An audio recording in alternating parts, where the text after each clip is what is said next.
한국어 단어 조성 원리를 통한 한글 문해력 강좌 한자 공부의 왕도 120번째 시간 시작하도록 하겠습니다. 오늘도 우리는 5획에 해당하는 부수 하나를 체크하고 넘어갈 건데요. 쓰다, 사용하다 라는 의미의 용부를 체크해 보겠습니다. 용부는 자기 자신, 즉 쓰다 라는 의미의 용자와 보자가 대표적인 한자가 되겠고요. 오늘 이제 첫 번째 한자는 바로 사용하다, 쓰다 라는 의미의 용자를 체크하도록 하겠습니다. 용자는 사용하다, 이용하다 할 때의 쓰다, 여기 이제 꺾어 올리고요. 라는 의미를 가지고 있는데요. 용자가 되겠습니다. 하나, 둘, 셋, 넷, 다섯 해서 총 5획에 해당하는 한자가 되겠습니다. 쓰다, 글씨를 쓰다 이런 뜻이 아닙니다. 사용하다 라는 뜻이에요.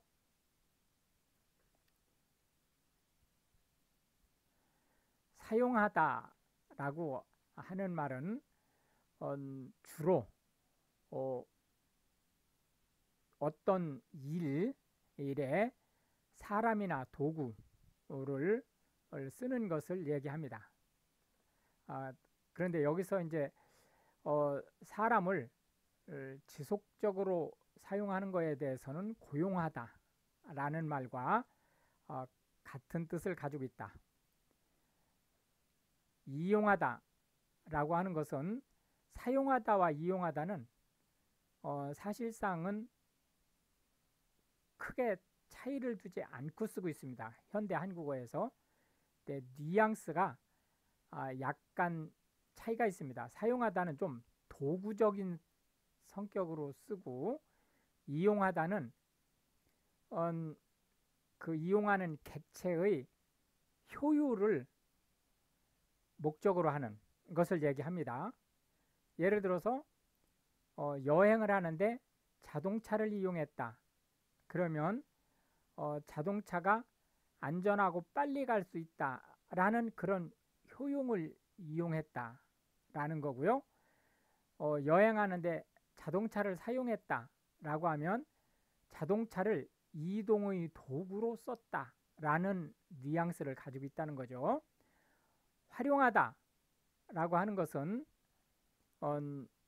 목적 달성을 위해서 적극적으로 도구를 썼다라는 의미를 가지고 있습니다.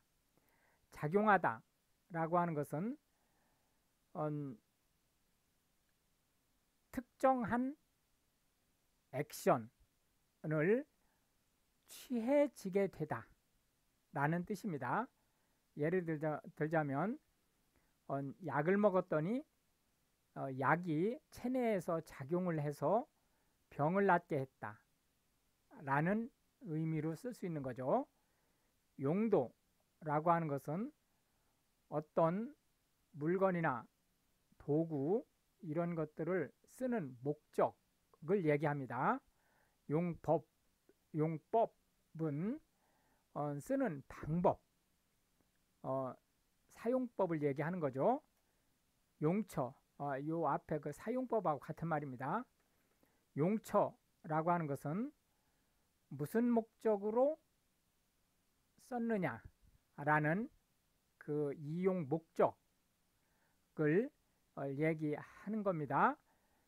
때로는 어디에 썼느냐라는 의미의 사용 장소, 물론 이 사용 장소도 대상이죠. 대상을 나타내기도 합니다. 그러나 주로 사용 목적을 얘기하는데, 특히 이 용처는 돈과 관련돼서 주로 쓰입니다. 그래서 아버지한테 용돈 좀 주세요. 그러면 어디 쓰려고? 라고 할 때 그 어디 쓰다 라는 것이 용처를 얘기하는 거죠. 신용이라고 하는 것은 그 사람이 말로 하는 것을 얼마나 믿을 수 있느냐 라는 뜻입니다. 신용이 높다라고 하는 것은 그 사람의 한 말은 지켜진다라는 뜻이죠. 그런데 이제 현대 사회에서 이 신용은 뭐와 직결되느냐 하면 금융을, 특히 여신을, 대출이죠. 여신을 했을 때 이자와 원금을 약속한 날짜에 얼마나 잘 상환할 수 있느냐라는 것이 현대사회에서는 중요한 신용의 지표가 되죠. 비용이라고 하는 것은 어떤 일을 하는데 소요되는 돈의 양을 뜻합니다.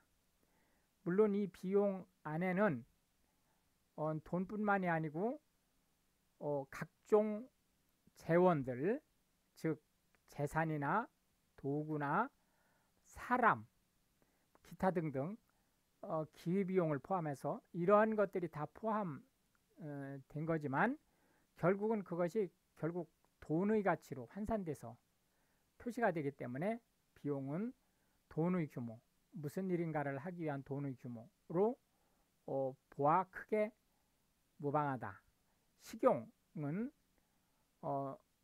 섭취용, 사람이 음식으로 섭취용이라는 뜻입니다. 에더블은 먹을 수 있다라는 의미거든요. 그러니까 그 영어로 볼 때는 그런 측면에서의 식용하고는 뉘앙스에서 약간 차이가 있어요. 식용은 먹을 수 있다는 의미를 가지고 있지만 먹기 위한 목적으로 라는 뜻도 가지고 있어요. 그러니까 그 차이가 약간 있을 수 있다는 것은 감안하고 보시면 되겠습니다. 두 번째 한자는 이제 보자가 되겠는데요. 보호하다, 보존하다 라는 의미의 보자가 되겠습니다. 보호하다, 보존하다 라는 의미의 보자인데요. 하나, 둘, 셋, 넷, 다섯, 여섯, 일곱, 여덟, 아홉에서 총 9획에 해당하는 한자가 되겠습니다. 보존하다, 보호하다 그런 의미의 보호자가 되겠습니다. 보호하다 라고 하는 것은 위험에서 지키다 그런 뜻입니다. 그 위험은 물리적인 위험일 수도 있고 존재에 대한 위험일 수도 있죠. 어쨌든 외부의 위험으로부터 또는 내부의 위험으로부터 지켜내는 것을 보호라고 얘기를 하는 거고요. 보존은 남겨두는 것을 얘기합니다. 그러므로 이 보존 안에는 이 보호라는 의미가 항상 내재되어 있죠. 즉 보호하지 않으면 남겨질 수 없죠. 그렇기 때문에 보존, 즉 남겨지게 하다라는 거에는 보호라는 의미를 내포하고 있습니다. 보존은 당연히 이게 우선 보존과 보호는 거의 비슷해요. 거의 비슷한 말이기 때문에 이 보존 안에는 당연히 보호라는 의미가 포함되죠. 그런데 이 보존은 이 보존의 의미도 포함을 하고 있습니다. 이 보존이 어떤 형태로든 존재를 남기기만 하면 되는 데 반해서 보존은 안전하게 남긴다는 뜻이에요. 예를 들자면 옛 전통을 보존하다라고 하면 그 전통이 남아있게 하면 되는 거예요. 예를 들어서 설이라는 명절을 보존하면 설이 남아있기만 하면 되는 겁니다. 근데 보존은 원래 그 설이 갖는 성격, 각종 풍습 이런 것들을 원래대로 남겨준다는 뜻이에요. 그러니까 심하게 왜곡되거나 변화가 일어나는 것은 보전에는 해당이 안 됩니다. 보장이라고 하는 것은 무엇인가 말로 약속한 것이 지켜진다는 것에 대한 약속이에요. 이 보장이라는 말을 일반적인 용어로도 많이 쓰이지만 보험에서 이제 현대사회에서는 보험에서 이 보장이라는 말을 많이 쓰고 있죠. 이 보험에서 보장이라고 하는 것은 어떤 위험을 담보하느냐라는 뜻입니다.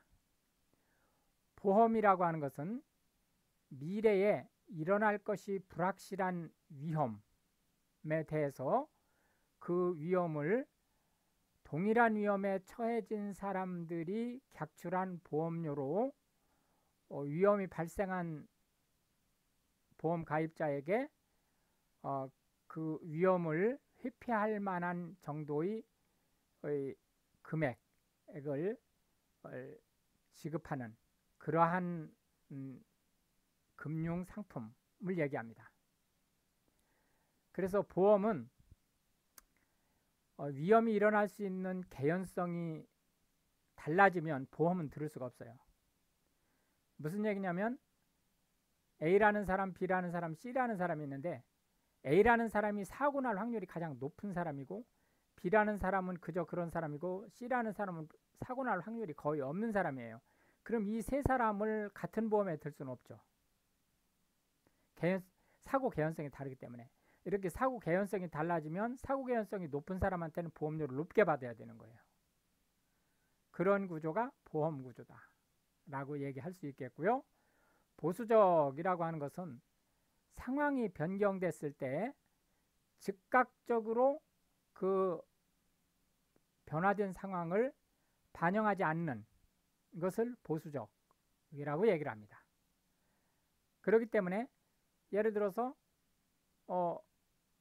유행에 보수적이다 라고 하면 유행에 잘 따르지 않는 사람들을 얘기하는 거죠. 이 사회는 진보적인 것이 더 요구되는 영역이 있는 반면에 보수적인 것이 더 요구되는 영역이 있어요. 그렇기 때문에 진보가 좋다, 보수가 좋다라고 누구도 잘라 말할 수 없어요. 예를 들자면 엔터테인먼트라든지 예술이라든지 이런 거는 진보 성향이 리드할 수 있죠. 그러나 법률 문제라든지 이런 쪽에서는 보수적이어야만 사회가 안정을 유지할 수 있죠. 확보하다라고 하는 것은 소요되는 물건이나 예산이나 사람이나 기회나 이런 것들을 가용하게 하다, 쓸 수 있게 하다 라는 뜻입니다. 보관하다는 소실, 망손되지 않도록 관리하다 라는 뜻을 가지고 있습니다. 보안이라고 하는 것은 접근 권한이 없는 사람에게 접근되지 않도록 지키는 것을 얘기합니다. 안보라는 말이 있는데 이 거꾸로죠. 보안의 거꾸로인 안보. 안보라고 하는 것은 국가가 외적으로부터 침해당하지 않게 하는 것을 얘기합니다. 비보호라고 하는 것은 보호되지 않는다는 뜻이죠. 그래서 좌회전, 이게 지금 왕국이 아닌 일반 사회에는 우측 통행을 하기 때문에 좌회전이 중요하죠. 좌회전인데 비보호, 즉 보호되지 않는 좌회전이라는 뜻이에요. 이 신호는 직진 신호에서 좌회전을 100% 내가 책임지고 한다. 직진 신호에서 좌회전을 허용하는데 사고가 나면 100% 좌회전한 사람이 책임지는 그러한 신호 체계를 얘기합니다. 비보호 좌회전은 적색 신호에서 하면 안 됩니다. 언제? 직진 신호에서 한다. 마지막 한자 세 번째 한자는 계산하다, 산출하다, 셈하다 라는 산자가 되겠는데요. 대죽자라고 그랬죠. 이게 에다가 눈목자를, 여기 지금 가운데가 이 두 개가 그어진 겁니다. 긋고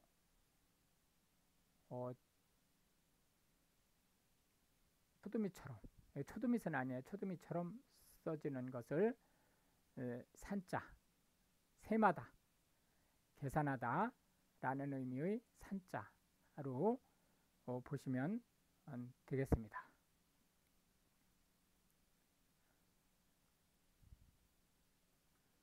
한 번 더, 요게 삐쳐 올라가는 게 아닙니다. 하나, 둘, 셋, 넷, 다섯, 여섯, 일곱, 여덟, 아홉, 열, 열하나, 열둘, 열셋, 열넷 해서 총 14획에 해당하는 한자가 되겠습니다. 계산하다 라고 하는 것은 숫자를 더하거나 빼거나 곱하거나 나누거나 이러한 행위를 하는 것을 연산 규칙에 의해서 숫자를 조작하는 것을 계산하다 라고 얘기를 합니다. 산출하다 라고 하는 것은 계산해서 결과값을 내다 그런 뜻이고요. 연산이라고 하는 것은 계산 또는 산출하는 행위를 얘기합니다. 계산식 또는 산식이라는 것은 연산을 하는 규칙 또는 연산을 하기 위한 수식, 산출식을 얘기합니다. 예산이라고 하는 것은 기관이나 단체나 이런 곳에서 다음 해, 즉 다음 회기죠. 다음 회계연도에 수행할 사업에 따라서 소요될 것으로 예상되는 비용 목록을 얘기합니다. 국가의 예산은 국회, 입법부에서 만들어지기 때문에 예산 자체가, 매해 예산 자체가 법이죠. 국회에서 만들어지는 거니까 그렇게 보시면 되겠습니다. 그런데 예산의 중요한 컨트롤 포인트는 비용 예산입니다. 사업 예산은 사실상은 컨트롤 의미가 별로 없어요. 예를 들어서 고객을 1000명 신규로 확보할 거로 예상을 해서 1000명 신규 확보가 되면 1000만 원의 비용이 필요해요. 그래서 예산을 1000만 원으로 세웠는데 영업부에서 일을 너무 잘했어요. 그래서 2000명의 고객이 새로 생겼어요. 2000명의 고객이. 그래서 당연히 2000만 원의 예산이 지금 필요하거든요. 이런 2000만 원의 예산, 이런 거는 예산에 정해져 있든 안 하든 집행할 수 있는 거예요. 즉 비용 예산이 아니고 사업 예산은 통제용 예산이 아니고 실적 체크용 예산입니다.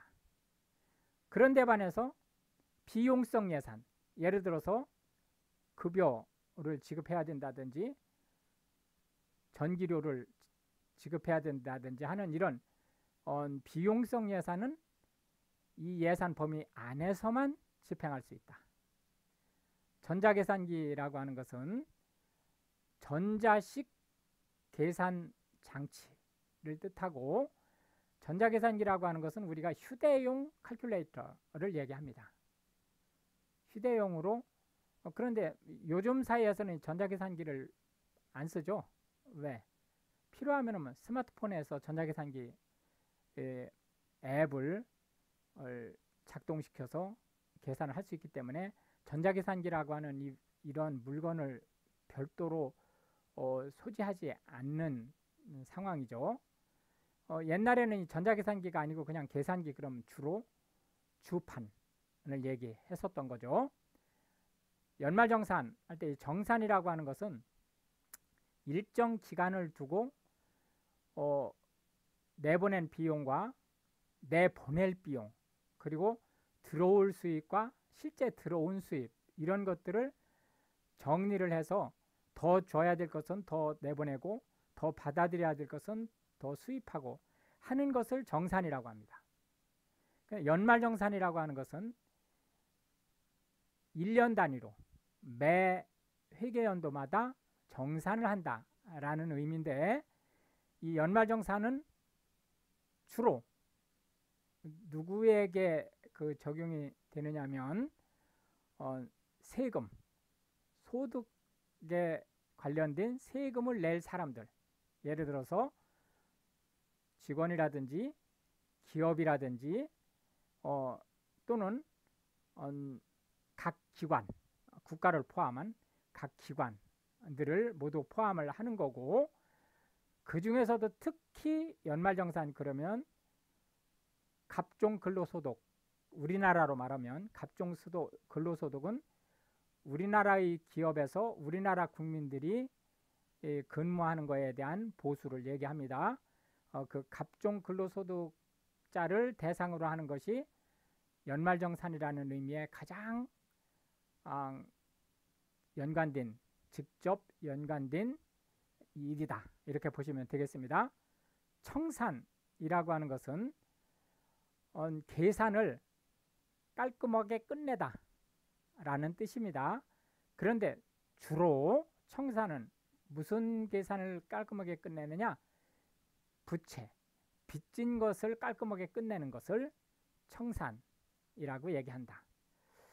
그래서 이 청산이 이제 확대해서 어디로 쓰일 수 있냐면, 법인이 존재를 마쳤을 때 그 법인이 가지고 있는 자산과 그 법인이 내보내야 될 부채를 깔끔하게 정리하는 것을 청산이라고 한다. 산정이라고 하는 것은 계산을 해서 주고받을 것을 확정하는 것을 얘기합니다.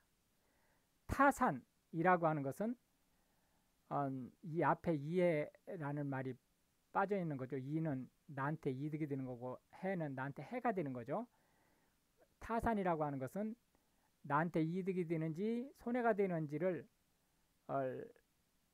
계산하는 것을 얘기하고, 타산적이다라고 하는 것은 너무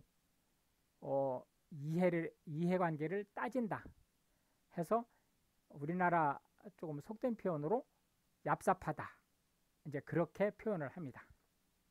이렇게 해서 이제 오늘도 우리는 하나의 부수와 세 개의 한자, 그리고 각 한자에 대해서 현대 한국어에서 자주 쓰이고 있는 10개씩의 단어를 살펴보았는데요. 이것이 한글 문해력 향상에 도움이 되고, 또한 외국인으로서 한국어를 배우시는 분들한테 한국어 단어가 어떻게 조성되는지, 그리고 어떻게 활용되는지에 대한 다양한 지식을 전달할 수 있게 되기를 바라겠습니다. 시청해 주셔서 감사하고 우크라이나를 위해서 기도해 주시면 더욱 감사하겠습니다.